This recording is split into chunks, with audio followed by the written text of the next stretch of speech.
Keep watching News TV. The best news channel online. It's elevating, it's enlightening, it's educating. Muhammad Ali found his root in Africa. Rumble in the jungle. I swear the king is humble. Jesse Jackson, O.J. Simpson, this is black history. Andrew Young visit Africa in the late 60s. Legend, Bob Marley make the life different. Martin Luther King and Malcolm X are big names. They fought for black Americans in the old days. We need same revolution in our own ways. Michael Jackson, Janet Jackson, Mr. Jay-Z, Snoop Dogg, Dr. Dre and Eddie Murphy. American prosperity ain't complete with African poverty. It's legendary Idris Abdul Karim, and you are on to Soap News. You don't touch that dial.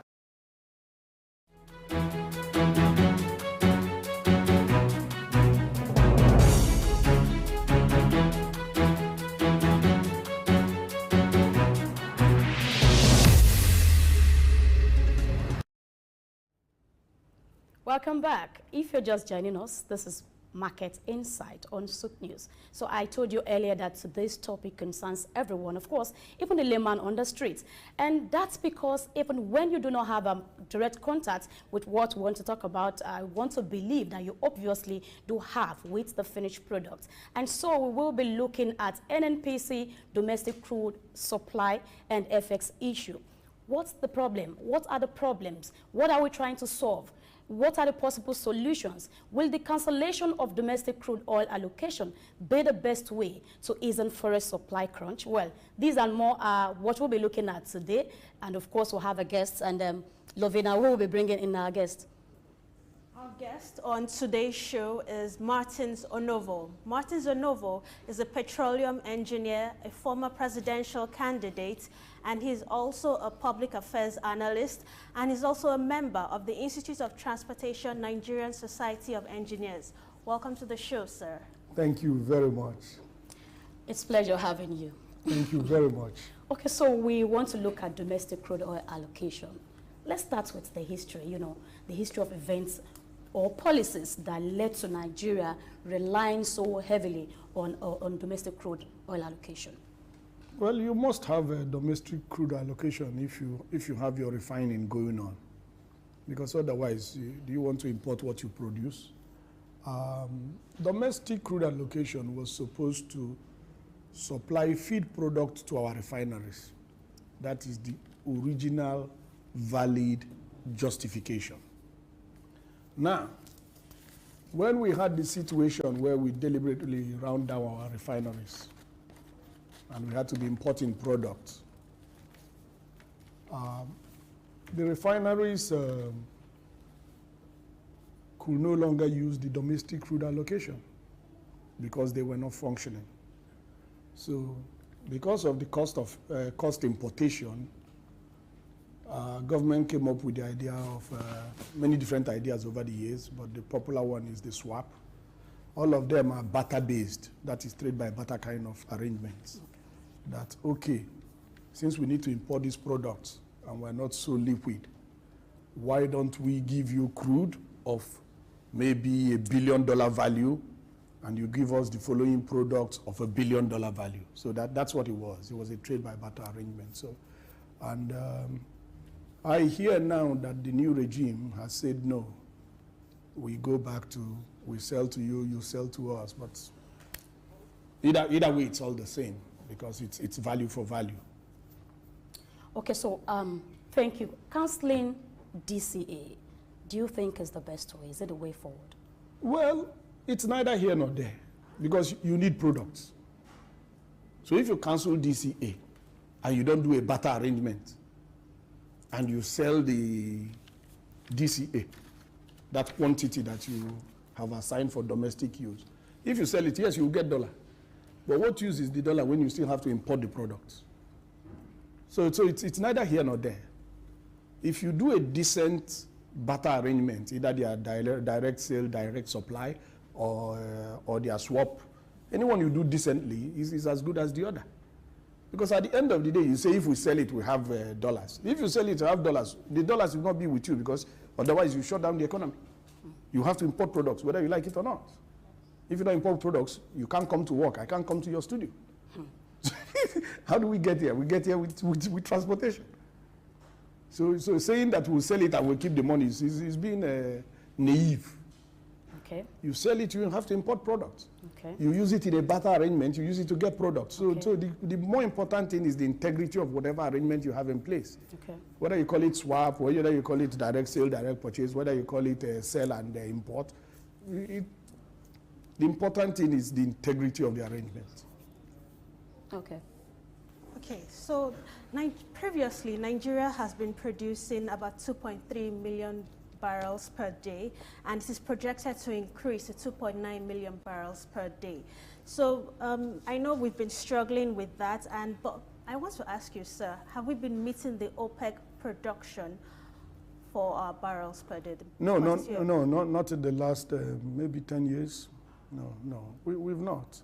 We've not. You see, I'm sorry to say this, but we seem to, in this country, have the mentality that we can reap what we did not sow. We seem to have that kind of mentality. I can get something for nothing. I have a cake, I eat it, but it's still there. How is it going to still be there? So I've seen that a lot in our discussions. It doesn't work like that. If you want to produce crude oil, you have to find it. That's the exploration. You have to develop the facilities for production. Then you have to produce. That's work. I'm a petroleum engineer. That's what I do for a living. That's work. You want to eat corn, but you don't want to farm. You don't plant corn. How do you get the corn to eat? So we have this mentality in this country that somehow, we're going to get things that we didn't work for. We're going to get things we didn't earn. And it is very pervasive. So crude oil will not just flow into a tank for you to sell and collect money. No. You have to search for where it is. You have to find it. You have to drill the wells. You have to complete them. This is a lot of professional work. You have to put the production facilities in place. You have to put the storage tanks. You have to put the export facilities. You have to put meters in place. So it's not about wishful thinking. Work has to be done. Okay. So rather than exporting crude oil, because I'm aware that, the crude oil will be exported and returned back as petrol. Thank you. And some other parts receiving monetary, inflow in naira, not even in dollars. So why not do all of them, do the processing and export other contents, other things you could get from it, rather than exporting crude and taking back petrol, just petrol. A lot of things can come out of crude oil. So what did you have to say to this? Well, that's simple, and that's valid. That's valid because the people you're importing from, don't forget, some of them bought the crude from you, and you're buying products from them.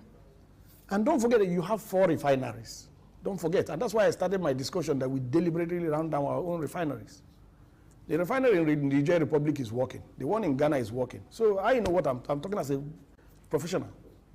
We deliberately ran down our own refineries because of who we are, Nigerian factor. Now we'll go to import. If you were selling products, you will have more revenue. Products are much more expensive than crude oil. And in this country, we have sold products before. So why do we seem to be retrogressing from a point where we could sell products, from a point where we didn't know what to do with revenue, to a point where we are beggarly and borrowing and begging all over the world? So it's not about you do the right things, you get the right results, you do the wrong things, you're going to get the wrong results. So yes, we should actually be refining our crude and getting and selling products after we take the ones for domestic consumption. And that's what the people you're buying from, that's what they're doing. Look at South Africa. South Africa has no crude oil production, but South Africa has refineries. So you can see who's thinking better. But everywhere we go around the world claiming that we're Nigeria, we're smart, we're this, we're that. But we keep behaving like we're not smart. South Africa has no crude oil, but it has refineries. We have crude oils, and we have refineries, and then we're importing products. Look at that. We should be ashamed of ourselves, but we seem to become shameless. But sir, Dangote Refinery just recently started productions, and they're going to be producing aviation fuel, diesel, and also petrol PMS, for yes. regular Full cars range, to move. regular full range So of will products. cancelling the DCA affect the profit margin for Dangote Refinery? Well, the years of iniquitous mismanagement we have had is now affecting Dangote Refinery. You don't even have crude to supply Dangote Refinery. Yes, Dangote is importing crude. So you can see how we have messed up the level of imbecility in our behavior, and then we still go around trying to assert that we're smart. Dangote is importing crude for the refinery. So from importing products, you're not importing crude. What is wrong with us? What is wrong with? How can we continue behaving like this? And we claim that I went to Unilag, I went to UI, I went to University of Houston. What did you learn there?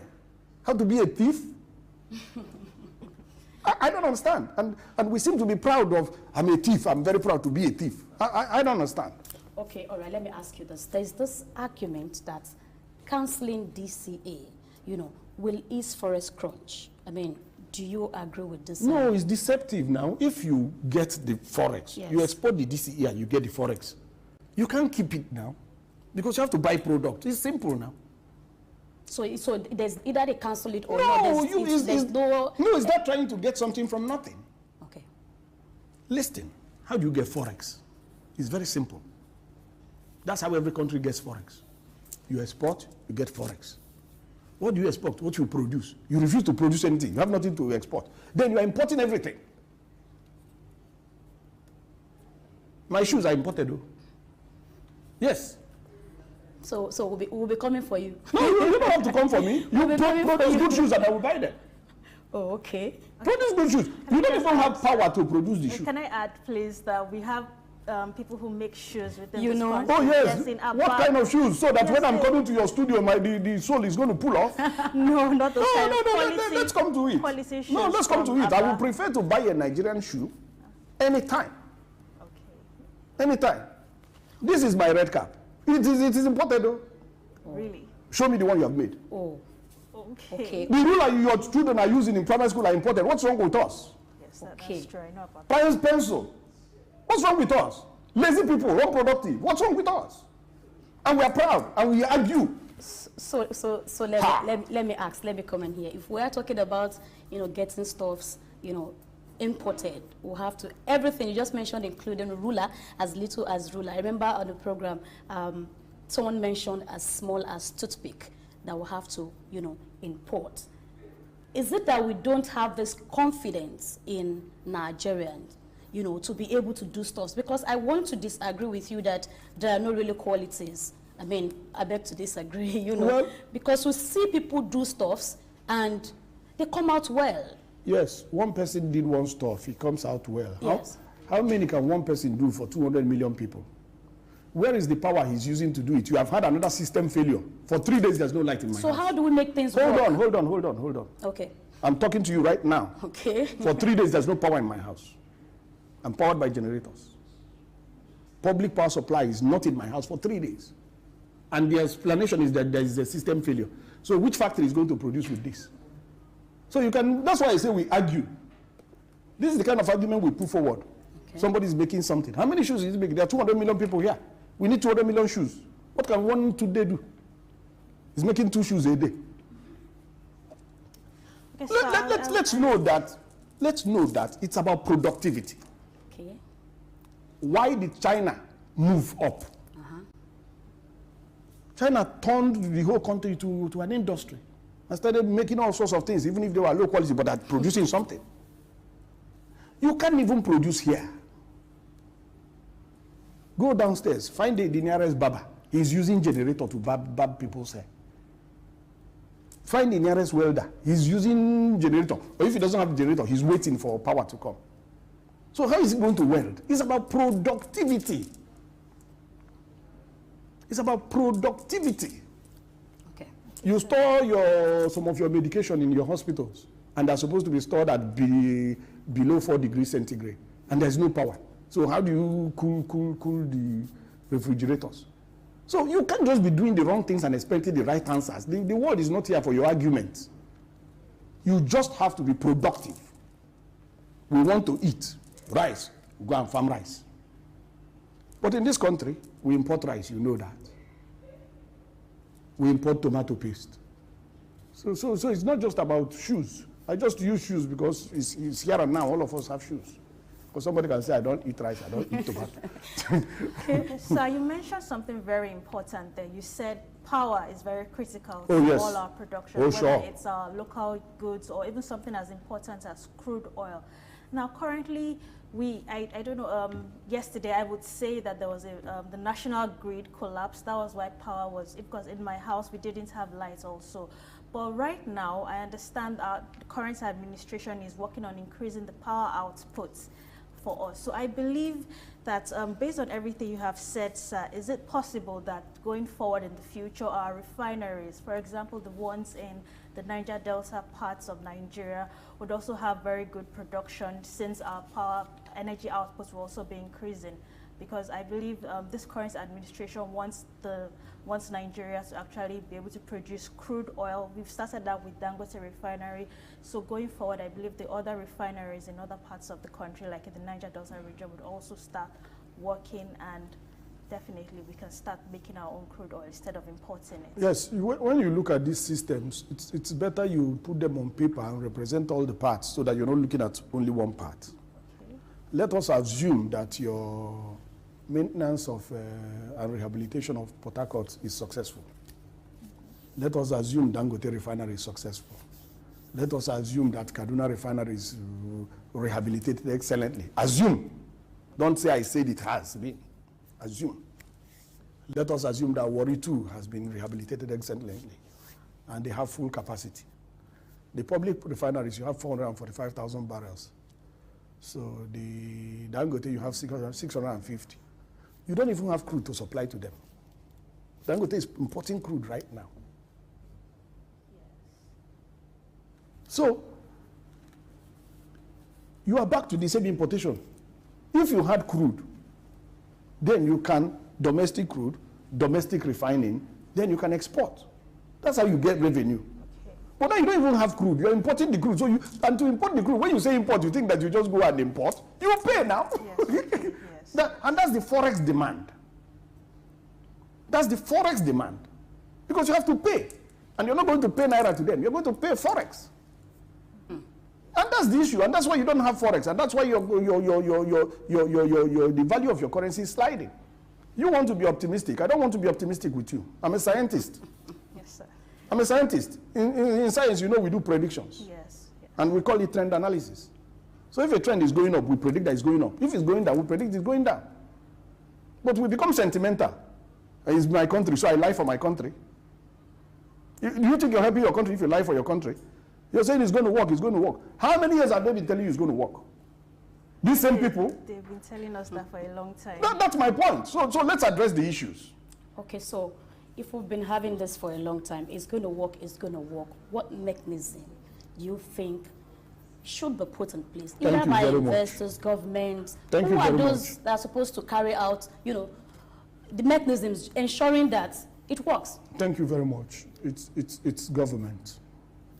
And we are right to blame the government. And the government has failed woefully. The refineries belong to the government. The government appointed the management of the refinery. And it is the management and the government that ran down the refinery. So why will you blame anybody else? It's the responsibility of government. Then it's also our responsibility that we are not able to hold our government accountable. Because we are the sovereign according to the Constitution. But we're not able to hold our own government accountable. So we seem to like it when our government destroys our refineries, when our government officials steal the money for our roads, when our government officials steal the money for our hospitals. We seem to celebrate it and be happy about it. We seem not to be bothered. We seem to be happy. What you tolerate, you approve. What you tolerate, You approve. Approve. Okay. So we seem to be happy about it. And this is why we're where we are. All right. Okay. So thank you very much. We've been having talks with a petroleum engineer. He's Martins Onovo, of course. But while we continue this conversation, I think at the moment we need to go on a short break and come back to the conversation. Go nowhere. My name is Dr. Ajili Tobi. My name is Etemere Glover. Naomi, well done, and shout out to Souk News. Shout out to Souk News. I want to encourage everyone to keep watching Souk News. Shout out to Souk News, and yes, tune into them. Keep watching Souk News. They are one in town. Hey, we're watching Souk News. Keep watching Souk News. Keep watching Souk News. Catch them on YouTube and all social media channels. Hey, my name is Frank Edowo, and I'm imploring you. No, forget that. I am forcing you, coercing you to always stay tuned to Souk News for your news requirements.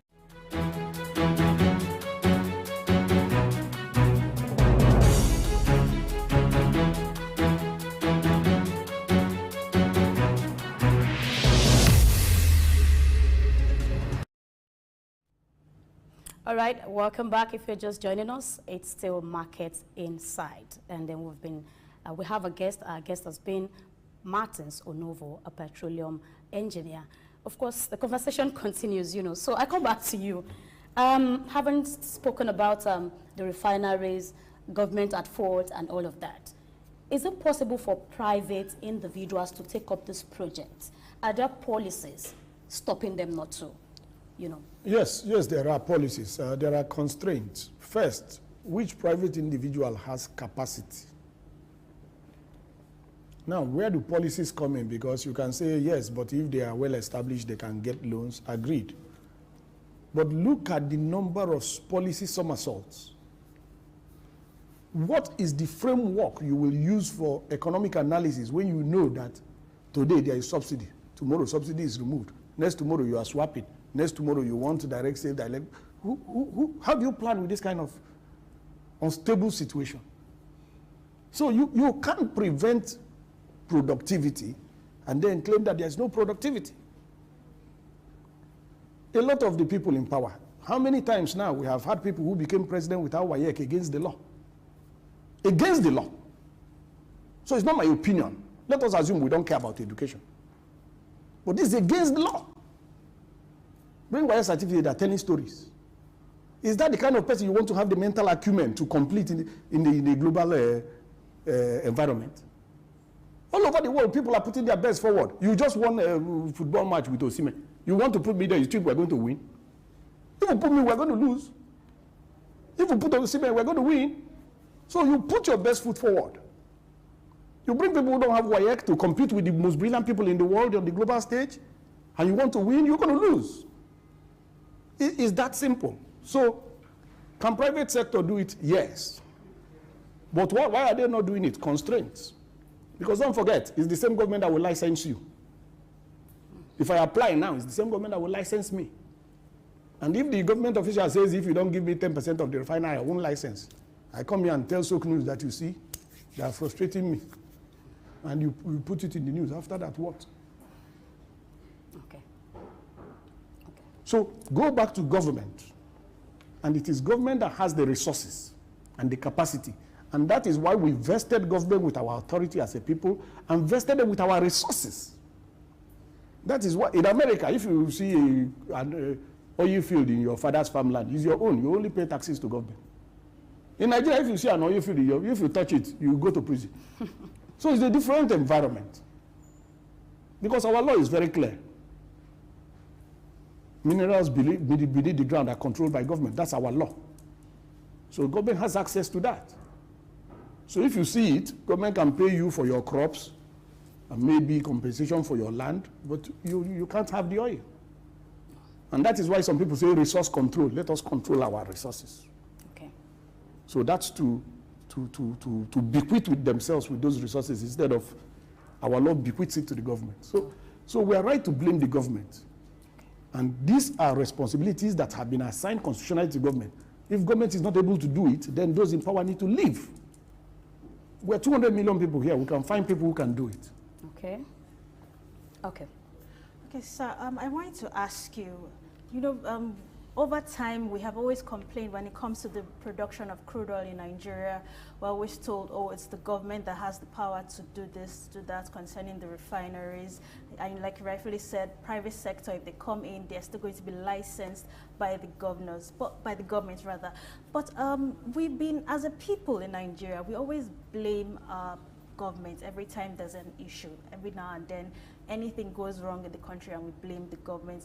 Shouldn't we look inwards as a people? Isn't it time for us to stop this blaming of the Nigerian government for everything that goes wrong with the country? Can't we just, for once, try to look into having a more practical solution that will benefit all of us as citizens? If you could please recommend one for us right here on the show, instead of always blaming the government. We've had so many people do this over the last Well, few it's years. unfortunate that you want to take the blame for Lovina. No, no, sir. No. If you don't want the government that is responsible for the failures, you are the driver of a vehicle, you have an accident, you say they should blame your mother who is sleeping in the house. That's what you're saying. Government takes all the natural resources, sells it, keeps all the funds. You want to blame me for the road that's not paved? No, but we've had people actually spoil our roads in the past, actually. It is the responsibility of government to arrest those people. That's why they control police. It's not my responsibility to arrest the people. No, it's the responsibility of government. Why are you commander-in-chief, commanding army, commanding a DSS, commanding a police, and you will not arrest a criminal? Then you're asking me, without a gun, without training, to go and arrest a criminal? Ha! Okay. Please now, don't cause more confusion. That's why I say we like to argue. This thing is clear. Cameraman has responsibility. Anchor has responsibility. Anchor, cameraman put the camera on the roof. You say blame the anchor. Hey. Okay. What is all this argument we bring forward? We just don't want to be productive. These arguments are part of the problem. Okay. Something is clear as black and white, we'll be arguing. Okay, so let me come. Government just read a budget. Okay. Yes. 27 trillion. Are you asking me to use my 20,000 to pave road for you? Or what are you people saying? Okay. What is 27 trillion for? Okay. For one bed? No, okay, but you could actually advise the government. Oh, we have been advising government. Forward, everybody has been advising government. Don't even go there. Okay. Labor unions have been advising government. The academia has been advising government. Analysts have been advising government. The media, in all this your editorial, you have been advising government. Does government want any advice? Government has a clear agenda, or the people in government have a clear fraudulent agenda to violate the laws and do all sorts of nonsense, and then we tolerate it when they are supposed to be our servants. And that's why I say that's our own failure, when we tolerate it. Okay. We just did an election. Somebody announced fraudulent results. We are tolerating it. Oh, let us continue to tolerate it. Oh, okay. So sir, you would say that... Let us continue to tolerate it. So we as a people need to go out there and definitely start protesting government policies. No, you don't have to go out. Okay. This thing is simple. I mean, there is no one size that fits all. The first thing is that you have a voice. If something is wrong, you lend your voice to how to correct it, not how to exacerbate it and complicate it. By saying, why do we blame government for a refinery that government built with government money, government appoints the management, then a man who is welding a baba in a Lekki Beach, you blame him for that? What are we saying? So we have to blame the government because the Constitution assigns that responsibility to government. For example, corruption. I can be corrupt. Maybe I'm the most corrupt person in Nigeria. So what? The Constitution says government should prohibit corruption. So it is the responsibility of government to come and stop me from being corrupt. Yes. The responsibility of government is constitutional. Government must stop me from being corrupt. It's there. Why does government have DSS, police, and all this? It's to do those duties now. Okay.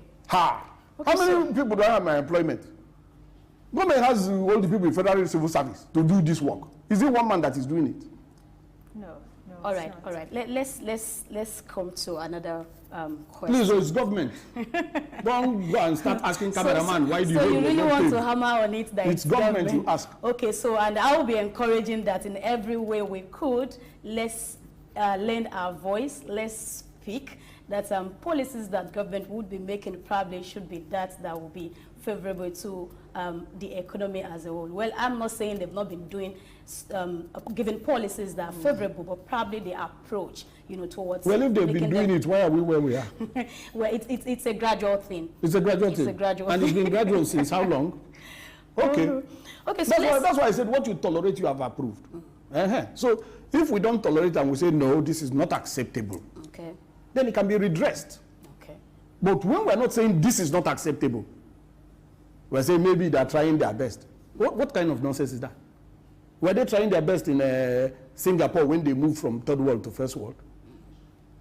Were they trying their best in Malaysia when they came here and collected palm fruits, and today they are the highest exporter of palm oil worldwide? Were they trying their best? So if Nigeria, was Awolowo trying his best when he put free education and he grew the manpower here? Okay. Was he trying his best when he built Cocoa House? Okay. These people that have been trying their best, what have they done?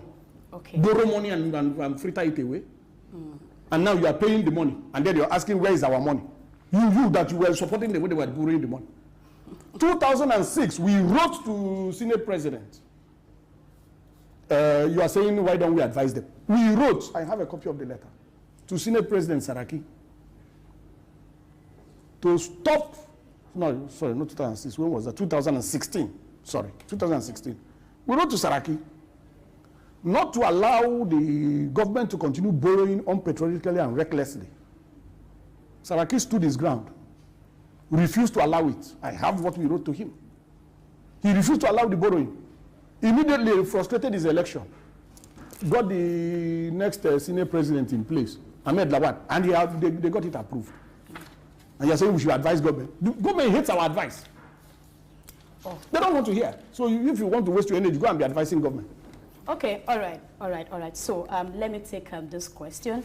You know, now there was a time that China had to close all of entrance to their, to the country, just to ensure they build their economy, and probably that has led them to where they are today. 70% of our exportations, 70% is actually crude. Most of all of this that goes out, 70% is crude. You get what I'm saying now? Is it possible? Can Nigeria have a situation of such as China, where we decide, okay, we are not exporting, or probably we are not exporting this major element that we have in this country. These are other things we want to do with them, and we want to close the borders, we want to close all the entry and ensure that we build our nation. Is this something that is doable in Nigeria? Well, there's no one size that fits all, and we have done something similar when we banned the importation of rice. But let me tell you what is more fundamental. In this country, we were importing products, subsidized petroleum products. Yes. So if you want to advise government and you want to be patriotic like me, you will suffer. Now, in this country, we're importing refined products. Some corrupt people, we are exporting them. These are imported, subsidized products across the border to make huge profits in neighboring countries. A custom officer, John somebody, intercepted some of the tankers. He got instructions from his boss to let the tankers go. He refused. They put him through disciplinary process. He was summoned to Abuja for discipline, for doing the right thing. And you don't want to blame government. Continue. All of us are here. It will fall on our head. All of us are here. That's okay. Okay, so let's find excuses for them. Okay, so let me ask you this. In recent time, it's been talks about NNPC being transparent or not being transparent, and they allocating their funds through CBN and all of that. In all of this forest, issue, what's the place of NNPC? Well, NNPC used to be, like you said, through crude oil export, the major source of foreign exchange. But listening clearly, these concepts are very simple. There's no sophistication. I like to simplify everything so that everybody can flow and understand. I said, you have one cake, you have eaten it, and you're looking for it. Where will you find it? Maybe you do surgery and bring it out of your stomach. Now, NNPC was exporting crude oil, and in the past, we were also refining, so we didn't have to import. Yes. So that forex outflow was not there. Okay. Now, The one NNPC gets from importation of crude oil is the inflow you're talking about. Now that NNPC sold our crude in advance, took the money, which is like borrowing, using our crude that has not been produced, sold it in advance to Afro-Exim, to different SPVs. Now you're asking why are they not making money? The money they have consumed before. They are now servicing. I say, I go to a producer of a TV camera. I say, supply me camera. He gives me a pro forma invoice. It's 5 million. I pay him 5 million. He said, I supply in 2 weeks. When he supply in 2 weeks, will I pay him another 5 million? Then when he supply, then you start asking him, where is the 5 million that you, why did you supply? You didn't collect money. When he has collected money since. NNPC sold our crude in advance. And the media knew about it because it was in your news. They sold to Afro-Exim. They sold to many SPVs, consumed the money. When they were saying it was when you should have written an editorial. When you sell everything up front, what are we going to eat tomorrow? Then those of us who come to talk about it, we are seen as troublemakers. That's okay. They sold your crude in advance. They are now supplying for the ones they have sold in advance. So that is the question everybody just say, where is the dollar? Where is the which dollar? And secondly, how much crude do you have? In the 1.7 million barrels a day you put in your budget, how much is your share? Because you wrote contracts of irresponsibility, dodging all responsibility, assigning all responsibility to the oil companies. So when they produce, they take most of the oil because that's what you wrote in the contract. Because you didn't want to do any work. This idea of something for nothing. We're going to be living prosperously. We're not going to farm. We're not going to make any shoes. We don't need power. If power is off, we're going to buy a generator. How? All right. Thank you, Mr. Martins Onovo. While we try to wrap up, I think we'll just take probably 2 more questions. So. Okay, so before we go, sir, I wanted to ask you, the Nigerian National Petroleum Corporation, as you know, they have been the one in charge of domestic crude oil supply. So, sir, would you suggest that going forward there should be a forensic audit of the NNPC? Yes, it would be a good idea, but I also think it is wishful. You know why? Only a new government can do that, and that government must have legitimacy, because these things happen from the highest level. It happens from the highest level, so nobody self-implicates or self-indicts. So you don't ask the people who manage the process to audit the process. So the first thing is that you have to have a new government, and it has to be legitimate. All right, thank you very much. So let me take the last question.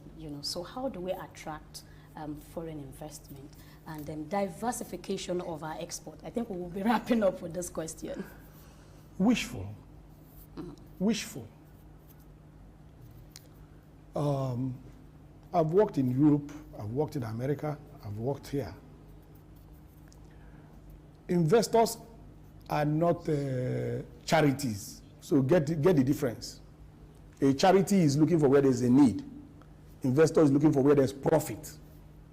Do you understand that? Yeah, I get Aha. Now, which investor do you want to attract when the previous investors, including the GSK that was here for over 50 years, they're on the run? In this country, I must be the oldest person in this studio. I was here when Michelin was producing in Nigeria. I was here when Dunlop was producing in Nigeria. I was here when Lovina said we were doing 2.3 barrels, 2.3 million barrels. I was here. Okay. I was part of that 2.3 million barrels. So, we reap what we sow. If we do the right things, we're going to get the right results. If we do the wrong okay, you want investor to come here. If he comes and he gets kidnapped, Oh, no. oh, you think he doesn't listen to the news, he doesn't know that there is kidnapping going on. All the any expatriate that is kidnapped here, the whole world hears about it. And then the news is there. Everybody knows what is going on. Who wants to risk his life because he wants to invest? How does he guarantee his profit? And I've told you, investors estimate their profit before they invest. With your policy somersault, every 3 months you change policy because you are trying to hide the previous corruption that you have done. You go from swap to direct sale, direct purchase. You go to import-export. What is wrong with you? So with all of this, you don't know what you're doing. Okay. So with all of this changing of policies and all, investor cannot plan. So what is the way forward? I want you to suggest a way forward. The way forward is simple now. Okay. The way forward is simple. We have told you, first, you have to be productive.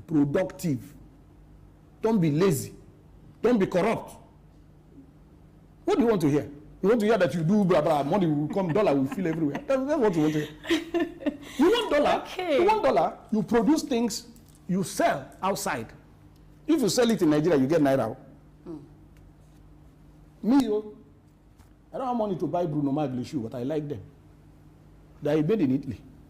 If you produce the shoe that is better than Bruno Magli in Nigeria, I prefer to buy that because it's cheaper for me. And it's better. So you have to compete. And you don't compete with mediocrity, with president that does not have WAEC. That's not how to compete. All right, thank you very much. Thank you very much, Martins Onovo. I mean, we won't be able to go, further. We'll just leave it at that for today while we go to the next segment. Martins Onovo is a petroleum engineer and, of course, a one-time presidential candidate. We want to say thank you again for coming. Thank you very much. All right, so we go on a short break and return to currency updates. Stay with us. My name is Dr. Rafiu Oladipo. My name is Baba Jalal Repega. I'm Reverend Juliet Benite. I'm Godio Didi. My name is Professor Oladokun Sulaiman Olarawaju. Sook News is on the ground, loading. Very enlightening, very educative, and entertaining. Thank you to Sook News. So I'm happy that Sook TV has come into existence. I'm happy to be here in the Sook News. I want to encourage you to subscribe to the channel and keep watching news that makes sense. As Browning said, one's extension of one's reach should not exceed one's grasp, or what is heaven for. And I think Sook News is doing that. Africa needs a voice of truth, and Sook News has become one of them. And get ready, get ready, get ready. And keep watching. Keep watching Sook News. Keep watching Sook News. It's a place to be. Keep watching Sook News.